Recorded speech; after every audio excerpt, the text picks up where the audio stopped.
तो आप क्या सिखाते हैं लोगों को? लोगों को महाराज जी मैं सिखाता हूँ कि मतलब आप यूट्यूब से कैसे सोशल मीडिया से रोजगार कर सकते हैं। बच्चा, परम विश्राम जब तक मन को नहीं मिलेगा तब तक ये कभी शांत होने वाला नहीं।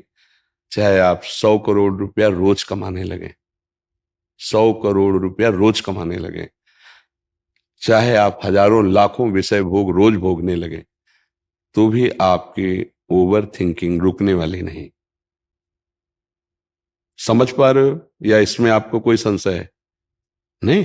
100 रुपए की मांग, फिर 1000 रुपए की मांग, फिर 1 लाख की मांग, फिर करोड़ की मांग, फिर अरब की मांग, ये बढ़ती ही चली जाएगी। इसकी पूर्ति नहीं होती कभी, आज तक किसी की नहीं हुई। इतिहास साक्षी है। उसी की पूर्ति होती है जिसको अध्यात्म का ज्ञान हो जाता है। उसके अंदर ये वृत्ति आती है, जथा लाभ संतोष सदा, काहू सो कछु न चाहोंगो, परहित निरत निरंतर मन क्रम, वचन नेम निबहोंगो, कबहू कहो या रहा निरहोंगो। जिसमें हम अपने विचारों पर शासन कर सकते हैं, हम अपने मन को शांत कर सकते हैं। वो रुपया नहीं होता, वो भोग सामग्री नहीं होती, वो अध्यात्म होता है। आप इस बात को स्वीकार करते हैं? जैसे आपका मन कह रहा है कि ये शरीर भोगने को मिल जाए, तो उस शरीर को कोई भोग रहा है, या आपको ही मिल जाए, तो कुछ दिनों बाद आपका मन किसी और शरीर को भोगने की मांग करेगा। फिर किसी दिन और, फिर और ओवर थिंकिंग, ये सोच बढ़ती ही चली जाएगी आपकी, कभी रुकने वाली नहीं। ये रुकेगी तो एकमात्र श्री भगवान का आश्रय लेकर अध्यात्म ज्ञान नाम जप के द्वारा रुकेगी। नाम जप नहीं हो रहा तो चाहे जितना धन कमा ले, चाहे जितनी भोग सामग्री, महाराज ययाति जिनके वंश में भगवान श्री कृष्णचंद्र जी का अवतार हुआ, उनके बड़े पुत्र का नाम यदु था, तो इसीलिए भगवान को यदुवंशी कहा गया। उन्होंने अपने जीवन का परम पावन समय भोग में लगाया। भागवत में उनका चरित्र है, महाभारत में चरित्र है। उनको पत्नी रूप में जो मिली वो बहुत परम पवित्र, अप्सराओं को भी मोहित करने वाली परम सुंदरी देवयानी जी, भगवान शुक्राचार्य जी की पुत्री थी। वो संयोग बना ऐसा कि उनको वो प्राप्त हुई, और बहुत ही गंभीर और सुंदर दासी रूप में उन्होंने वृषपर्वा की पुत्री शर्मिष्ठा को स्वीकार किया। शर्मिष्ठा से भी पुत्र हुए, देवयानी से भी पुत्र हुए। बड़ी कथा है, मैं सारांश में केवल बता रहे हैं। देवयानी की शर्त थी कि आपने मुझे स्वीकार किया है तो मैं सर्व सुंदरी हूं और सर्व पूज्य हूं। ये केवल संयोग है, नहीं तुम हमारे चरण छूने के लायक भी नहीं हो, क्योंकि वास्तविक ऐसी ही स्थिति। मैं तुम्हें पत्नी रूप में प्राप्त हुई हूं तो किसी की तरफ आंख उठा के नहीं देखोगे, ये शर्त। लेकिन जब शर्मिष्ठा को जो दासी रूप में आई थी, वो यद्यपि वो दासी नहीं थी, ईर्ष्यावश देवयानी जी ने दासी पद में उन्हें रखा था। इतनी सुंदर और गंभीर मुद्रा में थी, महाराज ययाति लुभायमान हो गए, जबकि सर्व सुंदर देवयानी जी। शर्मिष्ठा जी से भी पुत्र प्रकट हुए। एक दिन वो शिकार के बहाने जा रहे थे, तो वहां नए नए बालक पिताश्री कह करके लिपटे। देवयानी ने कहा, पिताश्री आपको कैसे कह सकते हैं ये? तो उन्होंने कहा कि बालक हैं, ऐसे भाव से कहते नहीं, सत्य बोलिए आप। तो उनका हमारे ही बालक हैं। तो तुरंत उसी समय चली गई भगवान शुक्राचार्य जी के पास और कहा, इन्होंने हमारे साथ छल किया, इनको दंड मिलना चाहिए। महाराज ययाति जब सामने गए तो उन्होंने कहा, जाओ, तुम इतने काम मोहित हो रहे हो तो जरावस्था को प्राप्त हो जाओ, वृद्धावस्था। अब देवयानी से कहा कि पिता से साफ तो दिला दिया, क्या इसमें तुम्हारा हित होगा? उनको लगा कि गलती हो गई, तो उन्होंने पिताजी से कहा, इस जरा को मुक्त कर दीजिए। उनका एक ही उपाय, कोई पुत्र तुम्हें अपना यौवन दे देते तो तुम यौवन, पुत्र से भी यौवन प्राप्त करके उन्होंने फिर विषयों को भोगा। अंत तो गत्वा उन्होंने लिखा अपना अनुभव, एक भगवद विमुख को, विषयी पुरुष को संसार के संपूर्ण भोग मिल जाए तो भी उसकी तृप्ति नहीं होने वाली। ओवर थिंकिंग पर ब्रेक लग सकती है। तो भगवान का आश्रय और भजन से दूसरा कोई उपाय नहीं, चाहे कुछ भी मिल जाए वो सोचता ही रहेगा, क्योंकि मन को विश्राम देने की एकमात्र क्षमता श्री भगवान में है, भजन में है। तब लगी कुशल न जीव को सपने हो मन विश्राम, जब लगी भजत न राम को शोक धाम तज काम। भगवान का आश्रय, सत्य शास्त्रों का स्वाध्याय, संत महापुरुषों का सत्संग, उसका जब मनन हम करेंगे तो हम जैसी भी स्थिति में उसमें हम प्रसन्न होना सीख जाएंगे। यही समस्त कामनाओं को नष्ट कर देगी स्थिति। बिन संतोष न काम न साही, अछत काम सुख सपने उनाए। यदि संतोष धन रूप नहीं आया तो कामनाओं की बढ़ोतरी उसको जलाती रहेगी, उसको मिटा देगी, नष्ट कर देगी। तो ओवर थिंकिंग से बचने के लिए भगवान का आश्रय, सत्संग और नाम जप, ये तीन बातें यदि जीवन में आ जाए तो बहुत आनंद आ जाएगा, मन प्रसन्न रहेगा, विश्राम को प्राप्त हो जाएगा। अगर अध्यात्म से नहीं जुड़ा है तो हमें एक उदाहरण बता दो कोई, जो अभी तुम्हें वर्तमान में दिखाई दे रहा हो, लेकिन बाहरी बात को लेके नहीं, तुम बाहरी बात को लेके और हम यहाँ आंतरिक बात को लेके, जैसे तुम प्रश्न करते हो ऐसे आंतरिक स्थितियां यहाँ सबकी आती हैं। बड़े बड़े धनी मानी पदाधिकारी सब, और उनसे संभाषण होता है तो हमें सब पता चल जाता है। विश्राम उसी को देखा जो भगवान का जितना आश्रय लिए अन्यथा नहीं। बोलो तुम्हारी दृष्टि में कौन है?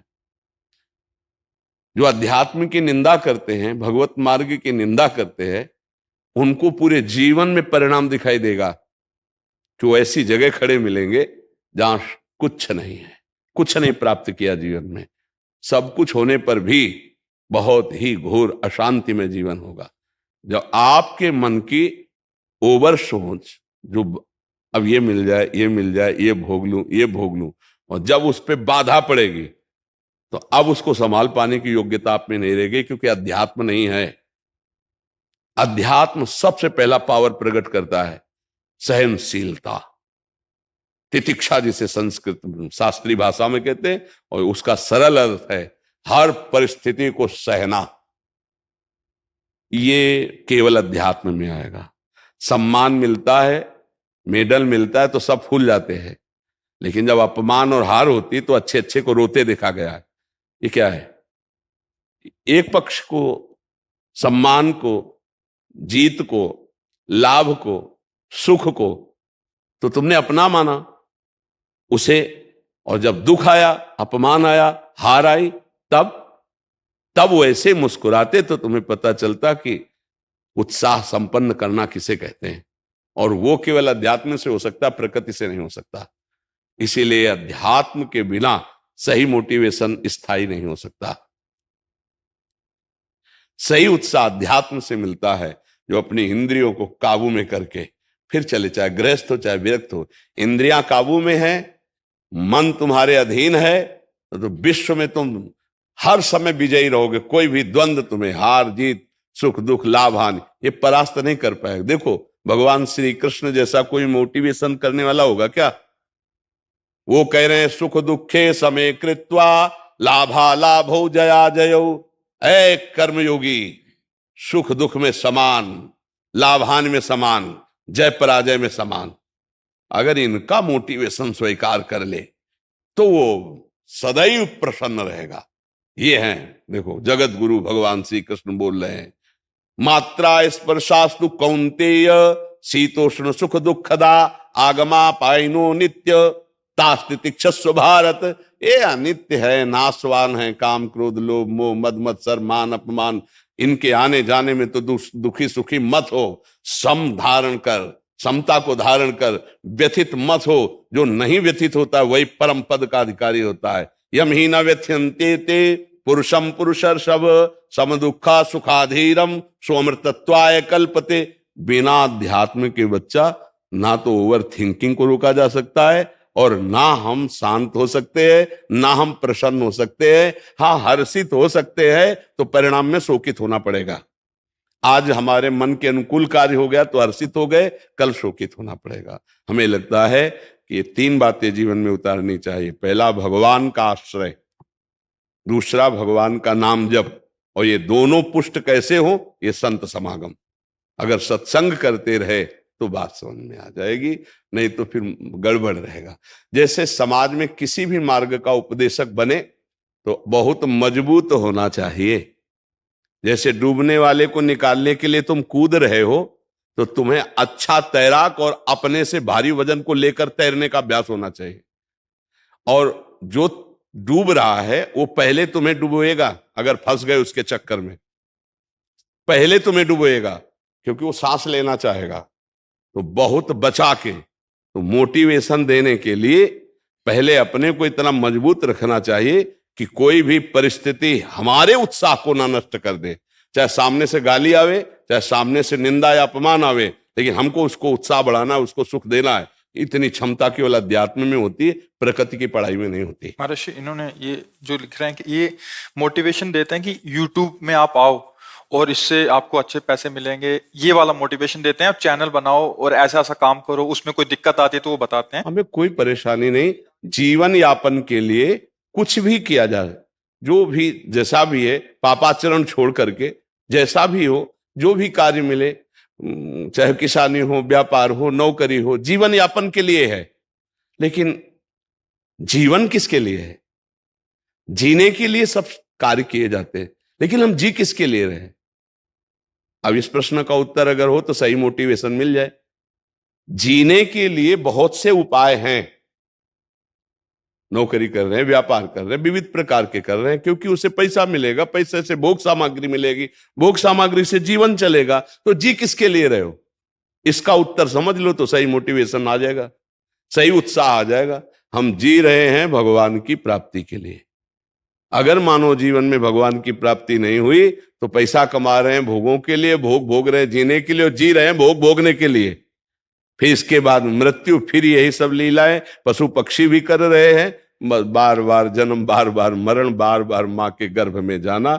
आज इस बार तो मानुषिक माँ मिली है, अगली बार कौन सी माँ मिले? इसलिए पुनरपि जन्नम पुनरपि मरणम पुनरपि जननी जठरे शयनम, इस चक्र को काटना है। और इस चक्र को काटने का उत्साह भगवान की शरण में। यूट्यूब कोई अविनाशी या स्थायी दाता नहीं है। जिस दिन बंद हुआ तो डिप्रेशन में पहुंच जाओगे, नहीं पहुंच जाओगे तो सही मोटिवेशन नहीं हुआ। साथ में ऐसा भी मोटिवेशन होना चाहिए कि कल यूट्यूब बंद हो जाए तो फिर आप में वो क्षमता होनी चाहिए कि आपके पास और भी मार्ग है, आपको निराश नहीं हो। महाराज जी आगे पूछ भी रहे हैं, बहुत लोग तो सफल हो रहे हैं इसमें, लाखों कमा रहे हैं, लेकिन वो सफलता भी अस्थाई है, स्थायी नहीं है। कह रहे हैं काफी असफल हो जाते हैं। उसका पुण्य का काम, ये पुण्य हो रहा है मेरा है, पाप हो रहा है, मैं तो उनको मोटिवेट कर रहा हूँ। मुझे समझ नहीं आ रहा क्या। पुण्य और पाप तो शास्त्र आज्ञा का पालन करने से पुण्य होता है, शास्त्र विरुद्ध आचरण करने से पाप होता है। इसमें कोई पुण्य और पाप का क्षेत्र थोड़ी जाए। यूट्यूब में आप चैनल बना करके एक व्यापार कर रहे हैं, लेकिन इसको सुकृत थोड़ी बोल देंगे, आप पुण्य थोड़ी बोल देंगे। मान लो खेती हो रही तो कोई पुण्य थोड़ी हो रहा है। खेती से जो अन्न पैदा हुआ मेहनत से, वो जो आप दूसरे को पवा रहे हो, जिससे कोई संबंध नहीं है, भूखा है, अब ये पुण्य बात हुई। आप तो व्यापार करने का एक रास्ता बता रहे हैं, तो ये तो जीने का रास्ता है। अब यूट्यूब से जो आपको मिलते हैं उनमें से कितने औषधालय में बेचते हैं आप, कितनी के गरीबों की औषधि करवाते हैं, कितने पैसे की, कितने भूखों का पेट भरते हैं, कितने के वस्त्र देते हैं, वो पुण्य शब्द से जुड़ेगा जाकर के। तो हमें लगता है कि थोड़ा हम शास्त्रों का स्वाध्याय करें, नाम जप करें, भगवद आश्रित रहें, क्योंकि यह सब बच्चा टिकाऊ नहीं। न यहां विश्व का कोई पद टिकाऊ है, न कोई संपत्ति टिकाऊ है, कुछ टिकाऊ नहीं है। यहां परिवर्तनशील नाशवान है। बढ़ाइए उत्साह, नौजवानों को प्रेरित कीजिए, पर साथ में इतना भी तुमको ज्ञान हो और उनको ज्ञान हो कि कमाना बुरा नहीं है, कमाओ, लेकिन उनका धर्म में प्रयोग करो और शास्त्र स्वाध्याय करके आध्यात्मिक बनो, जिससे तुम हर कष्ट को सह सको। हाँ, एक बार चक्रवर्ती सम्राट पद पर हस्तिनापुर के राजा बने युधिष्ठिर जी। अगला कदम आता है कि 13 वर्ष का वनवास हो, 1 वर्ष का अज्ञातवास, इसके बाद फिर ये क्रम चक्र चलता है। ऐसा नहीं कि आज 5 लाख आप कमा रहे हो तो सदैव आप ऐसे ही चलोगे या ऐसे सुखी रहोगे। ये कोई सच्चिदानंद अविनाशी नहीं है यूट्यूब। यह कोई भी मार्ग विनाशी नहीं। मुझे लगता है परम विश्राम और शांति के लिए, ये व्यवहार के लिए करो, लेकिन अध्यात्म का ज्ञान और भगवान का आश्रय भजन जरूर होना चाहिए, नहीं उसके बिना आपकी सोच आपको परेशान कर देगी। संतोष उसी को होता है जिसके पास नाम है, भगवान का भरोसा है। चैन से जीने के लिए एक रास्ता है भगवान का आश्रय, नाम जप और सत्संग। इससे आपका ज्ञान विकास को प्राप्त होगा। नहीं, हम बहुतों को पराजित और रोते हुए देखा है। जीते मार उछल गए और हारे तो रो दिए। अब उनको कौन रोक पाएगा जो हार का कष्ट सहा जा रहा है, बराबर कोई जीत हो ऐसा नहीं। हमें लगता है ऐसी कला सीखनी चाहिए कि जीत में उछलो मत और हार में रो मत। हारे हैं तो हम जो त्रुटि है उसको समझेंगे और अगली बार जीतेंगे, और जीते हैं तो भगवान की कृपा, इसलिए ज्यादा फूलने की जरूरत नहीं है, क्योंकि हार भी आगे खड़ी है। दिन है तो रात आएगा, रात है तो दिन आएगी। ऐसी हमारे अंदर आध्यात्मिक शक्ति जागृत हो जाए जिसका नाम समता है। अगर समता नहीं तो फिर कोई मोटिवेशन रोक नहीं सकता, तुम्हें परेशान होना पड़ेगा। संसारिकता आपके विश्राम के लिए योग्य नहीं है। मन को कोई भी संसारिकता कभी विश्राम नहीं दे सकती। महाराज पुररवा को उर्वशी जी मिली थी, फिर भी उनकी तृप्ति नहीं हुई थी। उनकी जो दशा वर्णन की गई, वो पागल से घूम रहे थे। बाद में भगवान की कृपा से उनकी फिर बुद्धि शुद्ध हुई। महाराज पुररवा ये बहुत बड़े चक्रवर्ती सम्राट थे, उन्होंने अपने अनुभव लिखे। चाहे जितना सुख प्राप्त हो, भगवान से विमुख जीव को कभी शांति नहीं मिल सकती, कभी विश्राम नहीं मिल सकता। इसलिए नाम जप करो, सत्संग करो और शास्त्रों का स्वाध्याय करो।